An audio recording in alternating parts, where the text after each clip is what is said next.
Howdy, folks. Happy Tuesday. Today is Tuesday, May 25th, and this is in case you missed Psychology 1. So what I'm going to be doing with you today is running you through the 3 information slides that we did, but also getting you through some reminders and just kind of hitting you with the meat and the potatoes of the things you missed. Well, if you're watching this, that means you couldn't make it to class today for some reason, and that's okay. Hope you're well. Hope those around you are well. Hope that you had a good weekend. Getting ready to have a much longer weekend for this one, and creeping up on the summer a few days at a time. So all right, so here's the deal. First of all, reminders. If you owe any late work, make sure you get that in as soon as you can. I'm taking things right up until the end. So if you owe me something, or if you have questions on something, or if you wanted to use some feedback and resubmit something for a higher grade, that would totally be okay. On that grading note, I did go through and do some grading and regrading this weekend and yesterday. And I did re-averages for most of everybody's grades. Some people's, you're either caught in a spot where you need to, this last test score needs to change things, or maybe you need to get in something or resubmit something to see your grade move. I did send out emails to anybody who wasn't making adequate progress. So if you're concerned that your Psych 1 grade is sliding below a 2, take a look in your inbox. If you have an email from me, it's probably called like Psychology 1 update, then you are in need of doing some stuff. If nothing else, check in Infinite Campus and make sure everything looks the way that it should. Okay. So it's a 3-day week, and actually it's the first of 2 3-day weeks in a row. You do not have school on Friday. You get Friday off. Teachers have professional development meetings all day. So you guys have got that day off. And obviously you've got Monday off as a holiday this time. You don't have to log in and check your stuff. You're good. So you've got Tuesday, Wednesday, Thursday this week. And then if everything's going the way that it's supposed to, you've got Tuesday, Wednesday, Thursday next week. If you owe people things, or if you have to come in, school doesn't officially end until next Friday at noon. So theoretically, you might have a 4th day next week, depending on how things are going. Honestly, for me, if you do have to do anything for me on the 4th, it's probably going to be that you can do it remotely. So you won't actually physically have to come in unless you want to. So anyway, 6 days left, 2 3-day weeks. There you go. So some deadline stuff as far as days go. The big one that I want to remind you of is that the Dream Project is due on 6/2. Okay, that's June 2nd. That is going to be next week, Wednesday. So you've got a little bit over a week, a day over a week to get that done. Again, if you have any questions about the Dream Project, how it needs to be done, or anything like that, please make sure and ask them.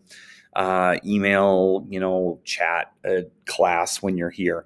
The one thing that I haven't been asked yet that no one seems to have brought up is I'm not going to have you turn it in a Google Classroom. Instead, you're just going to share your finished product with me.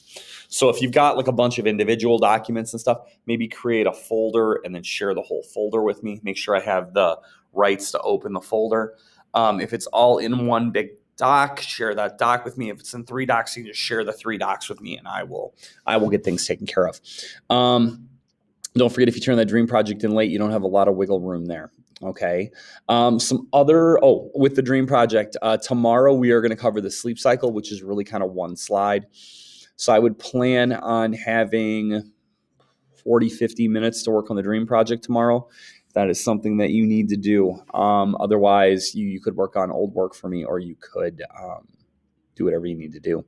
Now, there are some other deadlines coming up.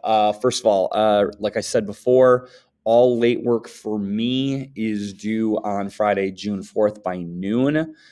That's non-negotiable. I can't say nope till 1. I'm only taking things till noon. The other thing that's come up in the last few days is, I'm sorry, I'm reading this off the board to make sure I don't mess anything up. All computers, chargers, and dry erase boards are due on June 3rd in 4th hour. Now, if you are an online person, you can bring that in on June 4th to Lee in the front office.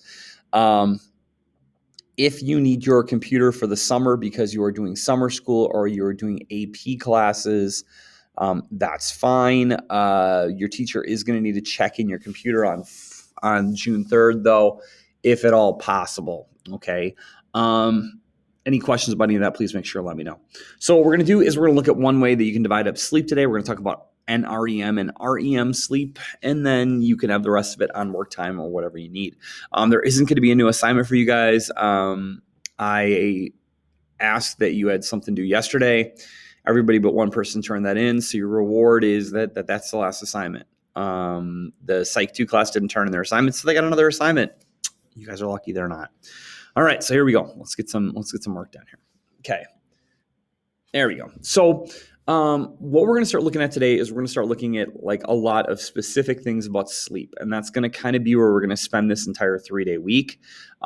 Next week, we'll do Tuesday and Wednesday. We'll wrap up the chapter. And Thursday next week will be test day for us. But we're going to spend the days this week talking about sleep and getting into dreaming a little bit. So last chapter, when we did the brain, we talked about a number of ways you could divide up the cerebrum or the cerebral cortex. You could divide it up by hemispheres, right and left. You could divide it up by lobes, frontal, parietal, temporal, occipital. Sleep has a similar thing that we can divide it up in a few different ways. And so one of the ways that you can divide up sleep is REM, rapid eye movement, versus nREM, non-rapid eye movement sleep. And then the other way is going to be the sleep cycle, which we're going to look at on Wednesday. Sorry, I was thinking about what day of the week it was. So today we're going to focus on REM versus nREM, what that means. We'll talk a little bit about some generalities. And then when we do the sleep cycle on Wednesday, I'll make sure and point out like which parts of sleep are REM and which parts are nREM. Okay. If you have any questions about any of the stuff we're about to go through, please make sure and ask. You can always chat me or email me. Okay. All right. So REM sleep.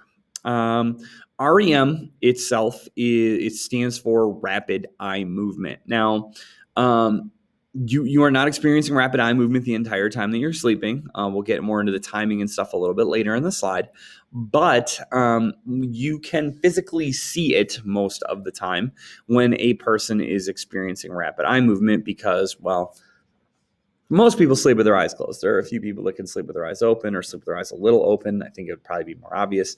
But in rapid eye movement, the eyes are going to very quickly shift right, left, right, left. They're going to do that together. They're not fish bowling in opposite directions.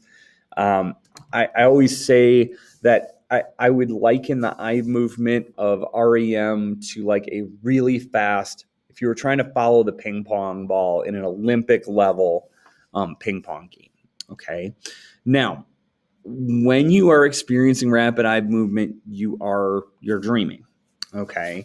And so that's kind of an important link to make. You have roughly between 4 and 6 rapid eye movement periods every night. That's going to vary slightly from person to person. It's also going to vary slightly. That number is going to vary based on how many hours of sleep you got. I kind of base that on like an 8-hour night sleep when I put this together. Okay. Now, if you want to do some averaging to figure out like about how many did I have, you have an REM period roughly about every 90 minutes or hour and a half that you sleep each night. Now, I sometimes get asked, well, okay, let's say I went to sleep at 10 o'clock last night and at midnight I like woke up and I was awake for like 20 minutes. Does it restart? Yeah, if your brain waves change, the sleep cycle will restart. I woke up for 2 minutes to roll over and flip my covers. It might not have restarted then. Your brain waves may not have altered out then. But you're having one roughly every 90 minutes. If you know that you slept for 3 hours last night, that's 180 minutes. You can go, I probably had like one or two tops. If you slept for more than 8, 6, maybe to a 7th, but there are some factors involved there that'll probably keep you from getting like too many more. Okay. So when you go into rapid eye movement sleep, there are a number of physical reactions that your body goes through. The brain experiences an increase in electrical activity versus the other parts of your night's sleep. I always liken that activity to this. If you are running a marathon in real life, you are experiencing brain waves of movement. You're experiencing brain activity in like different kinds of like life support situations, monitoring different things.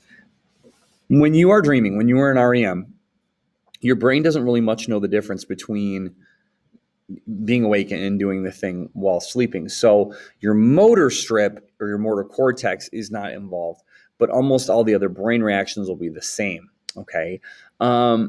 And so you're going to experience that increased activity. Your breathing and heart rate will increase. They will almost echo what they would be like if you were doing that activity in real life. So if you're running from a killer, you are probably, experiencing like if you were really running from a killer, which hopefully you've never done. Your body is also paralyzed. Now, it's not like you go rigid. You're not like, you can't see, people don't go rapid eye movement and lock up. But you're almost, it's like your body goes just like, bleh, wet spaghetti. Okay. Now, when I say your body's paralyzed, obviously your eyes are not. People will make noises. People can still breathe and stuff like that. It's just that you're not making a running movement in your bed or anything like that. You're not going to get up and sleepwalk during this. It's not the way that works. Okay, you're extremely difficult to wake up during REM. Part of it is because the brain waves are in such a way that you're more difficult to wake up. The other thing is that your brain is kind of distracted and really does believe that you are doing something else. And so we talked in class the one day about like your alarm clock going off like while you're dreaming, and how sometimes that can become part of your dream because your brain is someplace else. It tries to acclimate all the information to that situation that you're in. Now, one interesting thing about REM sleep is each REM period is longer than the one that came before it. They can last 5 to about 40 minutes, give or take a little bit. Remember, everybody's a little bit different with each REM period getting longer. So what that means is as the night goes on, REM gets longer. That first dream that you're having every night, maybe 5 to 8, maybe 10 minutes. They increase slightly as the night goes on. If you get up to that 4 to 6, you're maybe having like a 40-minute dream. So those dreams you have that seem like they take a week, they're not really taking a week. Your brain's cutting out all the garbage stuff you don't dream about sleeping. It's just giving you the highlights. It's like watching a movie, but it's like a 40-minute show. Ugh. Now, if you slept like a ridiculously long time, would you get to an hour? Would you get to, nah, probably not. Okay, you probably wouldn't. That 40 to 45 minutes, that probably seems to be about what's normal as far as the long ones go. Now, one thing to point out here is since you do have 4 to 6 of them a night, you could be having 4 to 6 completely different dreams. Odds are you probably are. Some people, they're like, oh, I had chapter 1, chapter 2, chapter 3. That's fine. But sometimes I think when people come in and say, oh, I had this really random dream, it was so bizarre, blah, blah, blah, blah, blah, blah, blah, that maybe what they're doing is they're taking a little bit from dream 1, dream 2, dream, 4, and dream 5, and they're mushing them together, and you're getting a mishmash of the stories.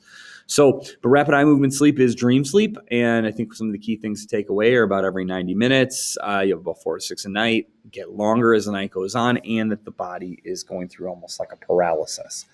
Now, when you're not in rapid eye movement, or when you're not in rapid eye movement, you're in non-rapid eye movement or NREM. So you're asleep, but you're not dreaming. You have to be in one or the other if you're asleep. Okay. Now, during non-rapid eye movement, the brain, this is going to sound weird.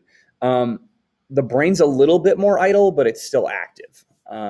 It can give partial thoughts, like just really quick pops of activity. You can see an image, you can hear a sound, but they're not going to be organized stories. Now, there are oddities. There's a parasomnia called night terrors that we'll get into on Wednesday next week that is a little bit more organized.